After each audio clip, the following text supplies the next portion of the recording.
বিসমিল্লাহির রহমানির রহিম। আসসালামু আলাইকুম ওয়া রাহমাতুল্লাহি ওয়া বারাকাতুহু। যে যেখান থেকে আমার লাইভটি দেখছেন আপনাদেরকে আন্তরিক শুভেচ্ছা ও অভিনন্দন। আমি শামসুল ইসলাম সোলজার।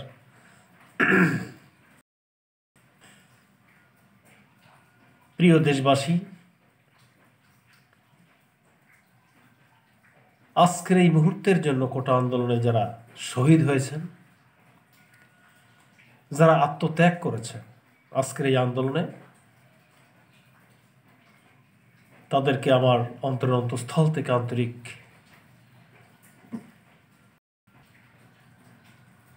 শুভেচ্ছা অভিনন্দন জ্ঞাপন করছি এবং তার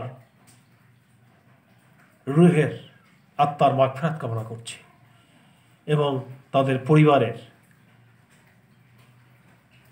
প্রতি আমার আন্তরিক ভালোবাসা ও অভিনন্দন।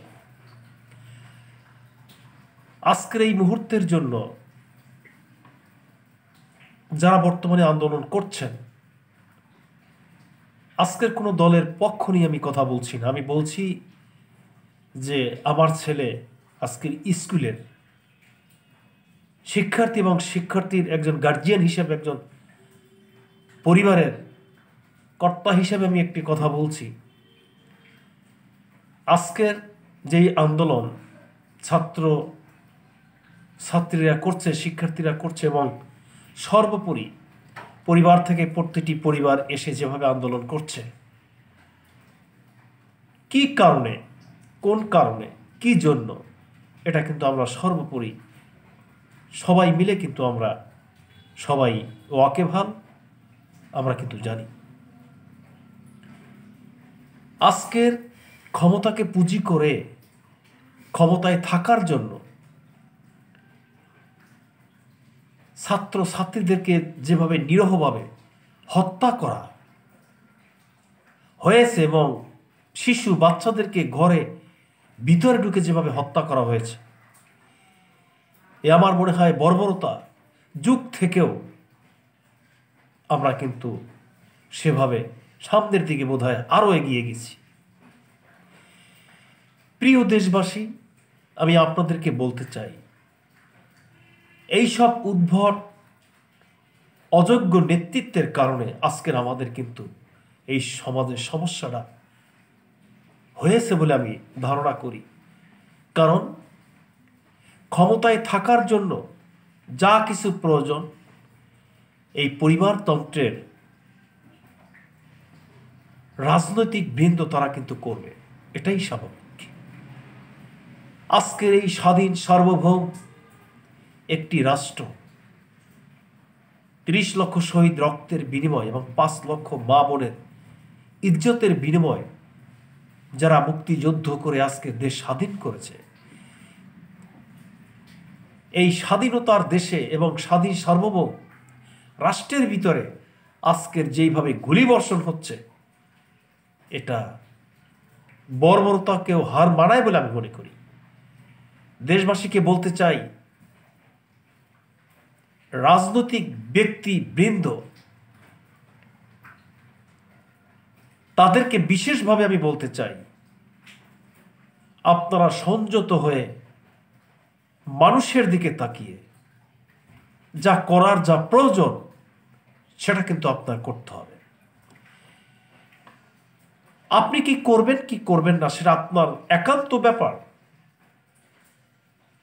তবে আমি মনে করি দেশ এখন বর্তমানে যে পরিবেশ পরিস্থিতিতে, তাতে দেশের মানুষের, ছাত্র ছাত্রীদের, শিক্ষার্থীদের এবং পরিবারের দিকে তাকিয়ে আপনার যেটা করার প্রয়োজন সেটা আপনি করবেন। এই ক্ষমতা তো আপনার কোনো প্রয়োজন নেই, যেই ক্ষমতায় থেকে মানুষ হত্যা হচ্ছে, পথচারী হত্যা হচ্ছে এবং মানুষ মারা যাচ্ছে, ছাত্র ছাত্রী রাজপথে তাজা রক্ত তারা ঢেলে দিচ্ছে। এই ক্ষমতা পুঁজিভূত করে আপনার তো লাভ নেই আমি মনে করি। বিশেষ করে আমি প্রতিটি পরিবার, বাংলাদেশের প্রতিটি মানুষ, জনগণ, কৃষক, শ্রমিক, আমি আপনাদেরকে ব্যক্তিগতভাবে বলছি, এখন বর্তমানে ছাত্র ছাত্রী শিক্ষার্থী তারা নেমেছে। পরবর্তীতে যদি এই ছাত্রের কিছু হয়, শিক্ষার্থীর কিছু হয়, তার গার্জিয়ান বসে থাকবে না। গার্জিয়ান নেমেছে অলরেডি। গার্জিয়ান যদি নামে, তাহলে বাংলাদেশের প্রত্যেকটি জায়গা থেকে তারা কিন্তু আন্দোলন সফল করার লক্ষ্যে তারা কিন্তু সর্বোপরি প্রত্যেকটি জায়গায়, প্রত্যেকটি সেক্টরে তারা কিন্তু ঘাও করে। তাই সমস্যা সৃষ্টি না করে যেটা করলে ভালো হয়, রাজনৈতিক বৃন্দকে বলতে চাই, সেটা করে প্রমাণ করুন যে না, যেখানে আজকের মানুষ আমাকে চায় না, সেখানে আমার থাকার প্রয়োজন আছে বলে আমি মনে করি না। তাই আসুন সবাই মিলে, সকলে, রাজনৈতিক ব্যক্তিবর্গ সহ ব্যক্তিগতভাবে আমি বলতে চাই যে আপনারা এখনো সময় আছে, বসে আপনারা ফয়সালা করবেন। নচেত মানুষ কিন্তু এখন তীব্র থেকে তীব্রতর আন্দোলনের দিকে যাচ্ছে।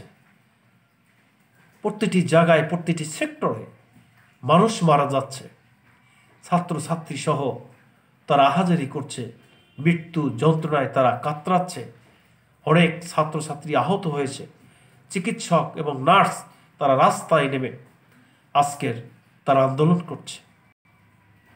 তাই আসুন, এখনো সময় আছে। রাজনীতিবিদদেরকে বলতে চাই, বর্তমান যারা ক্ষমতায় আছেন তাদেরকে বলতে চাই, আপনাদের সাথে তারা বসবে না, বুঝতেই পারছেন। কারণ 2 থেকে 250 লোক, ছাত্রছাত্রী, পথচারী সহ তারা আজকে নিহত হয়েছে। সেই রক্তের দাগের উপরে যে তারা বসতে রাজি নয়, তাহলে সামনের দিকে একটি ভয়ঙ্কর পরিস্থিতি সৃষ্টি হচ্ছে। প্রশাসন ভাইদেরকে বলবো, আপনারা অতি হয়ে শিক্ষার্থীর গায়ে কোনো প্রকার গুলি চালাবেন না। এবং আজকের প্রতিরক্ষা মন্ত্রণালয়ের দায়িত্বরত যারা আছে, আপনাদের বিরুদ্ধে অনেক কথা জনগণ কিন্তু বলে এবং আপনারা কিন্তু প্রশ্নের সম্মুখীন হচ্ছেন। ব্যক্তিগতভাবে আমি বলতে চাই যে আপনারা যেই আদর্শের একটা সৈনিক, সেই আদর্শিক জায়গায় থেকে দেশ কিভাবে কন্ট্রোল করা যায়, দেশের মানুষ কি চায়, সেইভাবে আপনারা কাজ করবেন বলে আমি আশা রাখি।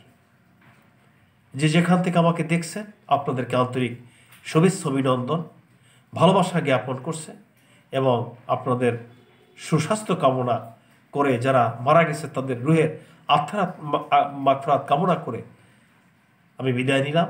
সবাই ভালো থাকবেন। আল্লাহ হাফেজ।